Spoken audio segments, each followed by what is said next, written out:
Magandang hapon mga ka-jungle minu. May kuwan tayo dito na prutas. Hindi pamilyar to na prutas. Ito ang tinatawag na tibig fruit or bark berries. Maraming varieties na ganitong prutas mga idol. So ito yung andito sa atin na available. Pwede nyo pag may makita kayong ganito sa jungle, at least alam niyo na nakakain ito. Ito ang emergency food sa jungle mga jungle menu. Dapat alam natin yung mga prutas na marami tayong knowledge about sa mga prutas na nakakain pag nasa jungle tayo para makasurvive tayo mga jungle menu. Pag-alanganin kayo kung nakakain yung prutas mga ka-jungle menu, tikman niyo muna ng konti lang. Dollar din. Yan, konti lang. Manamis-namis mga ka-jungle menu. Ang isa sa indicator na may lason ng prutas is sobrang pait nito mga ka-jungle menu or lumalaban sa dila. Pero masakit sa dila yung lasa niya mga ka-jungle menu. Ito ang tibig mga ka-jungle menu or bark berries. Ang hinog niya ay pula. Pula ang color ng hinog mga ka-jungle menu. Amis. Parang kasing lasa ng alatiris. Ang scientific name nito ay Ficus heterofonda. Pwede nang i-search yan mga ka-jungle menu. Bago natin kinain to, syempre nag-research muna tayo mga ka-jungle menu. Kasi safety tayo. Itong pagkain ng mga ka-jungle menu. Yan, no?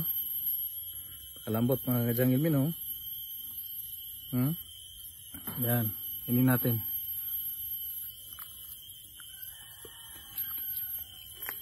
Huwag lang natin isali ang kanyang balat mga ka-jungle menu kasi medyo magaspang kasugat ang dila natin mga ka-jungle menu. Ting balat lang, balatan natin. Yan. Tiin. Yan, no?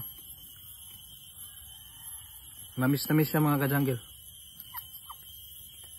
Isa rin sa indication na nakakain ng bunga ng kahoy or prutas ay kinakain ng mga ibon. Obserbahan nyo kung kinakain ng mga ibon yan or mga manok. Kita nyo mga ka-jungle menu kung lang na titirang nahulog na mga ganito sapagkat sold out agad dyan sa mga chicken natin mga ka-jungle menu. Iposa din kita ito kainin mga ka-jungle menu pag wala na talagang foods. Magbibigay ito sa inyo ng emergency source of energy mga ka-jungle menu. At mayaman ito sa sucrose which can be converted to energy gaya ng glucose mga ka-jungle menu. Tingnan nyo mga ka-jungle, paborito ito ng mga manok. Sold out agad ito kaya wala kayong makitang nahulog na prutas dito.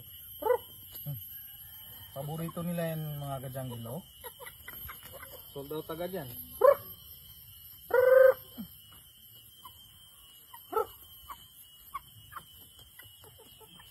Okay.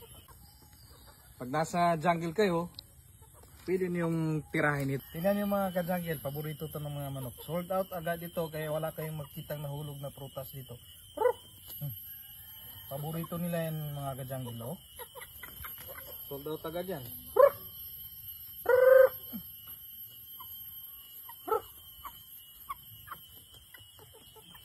Okay.